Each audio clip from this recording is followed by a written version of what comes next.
Hi everyone, welcome to Adventures in Astronomy. I am recording this on the hottest day so far in the UK, so if I look sweltering, I absolutely am. We're going to get straight into it. Today we are going to be looking at 4 of the different kinds of gradient correction tools in PixInsight. Which one should you be using? Well, it depends on what job you want to do, but I'm going to very quickly go through all 4 of them and compare them and contrast them so that you can see. And then I'm going to evaluate them on ease of use, speed, and obviously output quality. So let's start by looking at the screen. You can see on the left-hand side here, we've got the original image. Just to let you know what it is, on the right-hand side, I've just done a little bit of processing. I've done blur exterminator and cleaned up the noise, and hopefully you can see that's the beginnings of the Christmas tree nebula. So it's only a luminance file. That's all we've got. So that's what we're looking at today.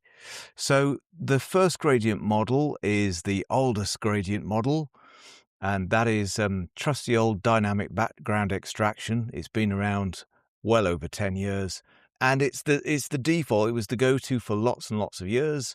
I'm not going to go through every tiny setting today, but you activate it by making sure that the crosshair is active.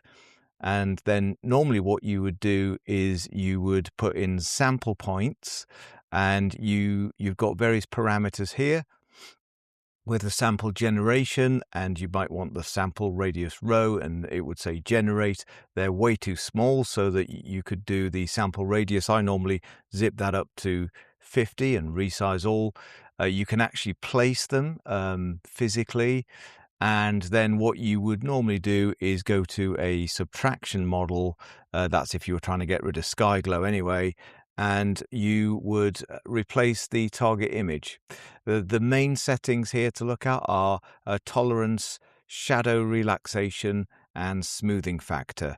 And if you mouse over these, they will actually give you a pretty good description already of what they are. But in short, the tolerance is basically looking at the pixel rejection. And so the higher this is, the more pixels that would be rejected.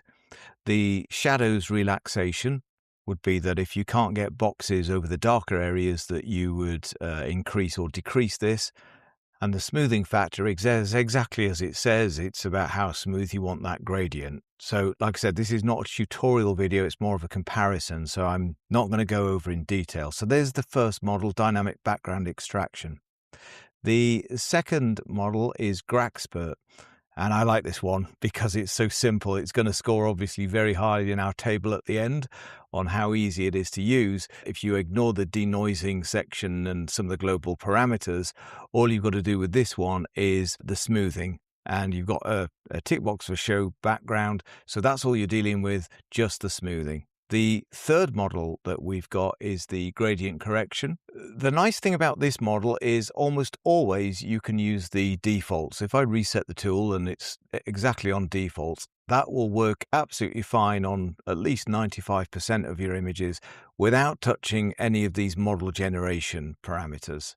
And again, if you mouse over these, they will tell you what they are. But in short, the low threshold is about how much attention PixInsight pays to the darker areas of the image. So if you were to zip that threshold up to a higher level, it's going to protect more of the background signal. And therefore, the high threshold does something very similar, but it's for the brighter areas and the brighter structures. So increasing that value will basically make the model include more of the brighter nebula. You've also got the smoothness on there again. On the scale front, the higher this setting is, the smoother it is going to be, but then you might find that you miss out on some of the finer details. So that is definitely a slider you could and should be playing around with, as you would with the smoothness. But in my experience, you want to be a little bit careful with how high you have that setting, because it can actually start to blur finer structure. So that's gradient correction. And then finally, the new kid on the block, or new from about a year or so ago, is Multiscale gradient correction. Now, this one's a little bit fiddly, and there's been a little bit of bad news about it, really, and just the amount of things that you have to do, because first of all, you do absolutely need to install the Gaia catalog, because the first thing you've got to run is a spectrophotometric flux calibration. Hope I've pronounced that right. So the first thing you've got to do on your image before you even do the gradient correction is to actually correct the calibration first. You've also got to download 1.35 gigabytes worth of Mars data, and that is to say it comes from a real sky database. So it basically uses a database and wavelets to do the gradient correction model. So all of these work slightly differently. In the case of this one, it's actually using photometric data in the model correction. Just on the sliders on this one, we've also got in the gradient model a gradient scale. Now, I've heard it recommended elsewhere that 256 is a good start point. I've tended to find that the 1024 is absolutely fine. I will say, though, I haven't used this one as much as the other three, and more about that later on in the final scorings. You've also got the smoothness model once again. This works slightly differently, though, because it goes up to 10 rather than 1. I'm just going to reset that back down to 1. And then you've got the structure separation because it's a wavelet tool. So how many structures do you want it separated into? 3, 4, 5, 6. They're fairly typical. So I've already taken time to run each model just so that we save a bit of time on the video. So what we're going to have a look at is the dynamic background extraction, what was removed and what we've got left in our image. And it's done a fairly decent job. It's quite a smooth gradient, this one, and it's a flat gradient. So it's worked absolutely fine. I'm going to minimize those and go over to the GraXpert model. A similar thing. We've got a nice smooth gradient, and we've certainly got the gradient has been extracted quite well. So no issues with that. If we go over to gradient correction, you may notice immediately it's got a slightly more finer gradient in this, and it does look like we've got an intricacy in it that we don't have with the other gradient models. But again, it's done quite a good job. We've got a nice flat background. And finally, multiscale gradient. We've got a nice smooth gradient, and the actual outcome is fine. So in short, all of these tools have done a fairly good job of removing the gradient. I don't think I'd be unhappy with any of them. So in order to decide which ones are the best, what I'm going to do is just put them all side by side on the screen in terms of what's been removed. First of all, top left, we've got the traditional DBE, and we've got, like I said, a nice smooth gradient removed. But when we compare it to GraXpert model, which is on the right, that looks like it's done a slightly more aggressive job in the bottom left-hand corner than the DBE.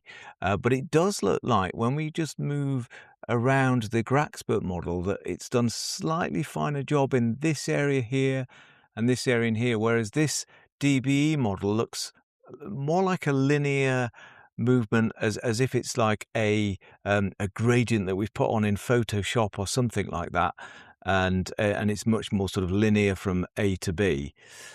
Going down to the gradient removal model, though, we can definitely see less of a to B linear gradient and more of a sort of detailed gradient where it's looked very carefully at areas. I mean, if we compare it to the DBE at the top and to gradient removal at the bottom, we can definitely see that the gradient has done more of a finer job around these areas, and it's been a much more gentle and probably removed less of the nebula in this area rather than the slightly probably heavier-handed approach of DBE.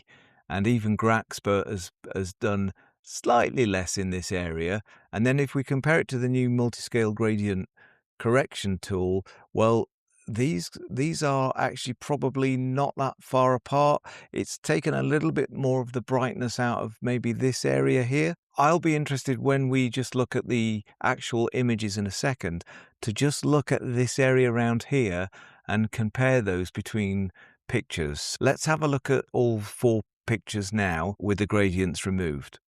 Well, just looking at all 4 images on the screen, I mean, I'm quite happy with all of them. The gradients have definitely been removed. So all tools are valid. So we come to which has done maybe the best. I did say that we'd be scoring on output quality, and we'll do final marks in a minute. But let's have a look at DBE. And we said we were quite interested in this area here. So I'm just going to zoom in a little bit. And we are just going to copy that view across to GraXpert and just compare the two. And I'm struggling to see too much of a difference between these two images. Not sure if YouTube's doing this so well with the compression, but it does look just like GraXpert's done a slightly better job of just defining these edges in places, but you wouldn't really notice too much. Certainly where this area is here, and then we can compare it over to this area here, it does look slightly more defined as nebula. So let's have a look what this view looks like in gradient correction. And I think gradient correction has done a slightly better job than the other two. And again, just looking in this region here and comparing it up here and here, we've got more definition in the structures. Without doubt. It's also been a little bit less aggressive. If we just look at this area here, we can see that we've got structure here that isn't quite as sharp and visible in GraXpert or in DBE, but there's very little in it. I can see this structure over here has got more definition than the other two versions. So let's finally look at multiscale gradient correction, and that looks to be very good and very close to gradient correction. So the multiscale, the wavelet version, there is not a lot of difference between both models. I can see that it's probably left in ever so slightly. If we just look at this left-hand edge here, I think gradient correction has just done on default settings a little bit better in including more nebulosity. So let's go and rate which ones are best. Well, first of all four get the job done. Absolutely. In terms of ease of use and what was on the screen, definitely that goes to GraXpert, where we've just got the one slider. And I think in second place, I would give that to gradient correction, because the default settings are already pretty good and you can nail it down even further. Definitely in terms of ease of use, I think that's got to be handed to GraXpert. In terms of output quality, though, I think it's between gradient correction and multiscale gradient. Just some slightly finer details, a little bit more visible. I'm going to give the win, though, to gradient correction just because of its ease of use. And I'm pretty certain that if we played about with those sliders for a little bit longer, we could get something even better without all of the fuss that multiscale gradient comes with the additional processes of using the spectrophotometric flux calibration tool, but also having to download the Mars files within that, and then to tweak in all of these extra settings as well. If we go to gradient correction, these low and high threshold tolerances and the smoothness is probably all you're going to need to just dial it in. It has structure protection ticked by default. And then in terms of speed, again, speed is going to go to GraXpert, I would think, just because you've got this one slider. Traditional dynamic background extraction, well, that is definitely probably coming in last place because it's fiddly in terms of the amount of points that you've got to do and all of the dialing in that needs to happen. That would come in last place. And I think second place would be the gradient correction tool again, because it's so good again on those defaults. On screen is the final table for all of this in terms of where things go, and there's very little in it, but for me, the overall winner would be the gradient correction tool. That is what I'd be advocating that everybody would use first, but I've got to give a close second to GraXpert just because of its ease of use. And like I said, 95% of the time, it's going to get you there. I think the time not to use GraXpert is just if you've got crowded fields or whether you want those very fine details in there. That would be a time when I would be looking to not use GraXpert. 90% of the time, I'm now using gradient correction. Sometimes I use GraXpert because it's nice and quick. and certainly for demonstration purposes and when I do these YouTube videos for you, GraXpert's what I use because it's nice and fast. Well, I hope that's given you a good overview today of the 4 gradient correction tools that are out there. There are actually a couple more than that, but these are the 4 key ones.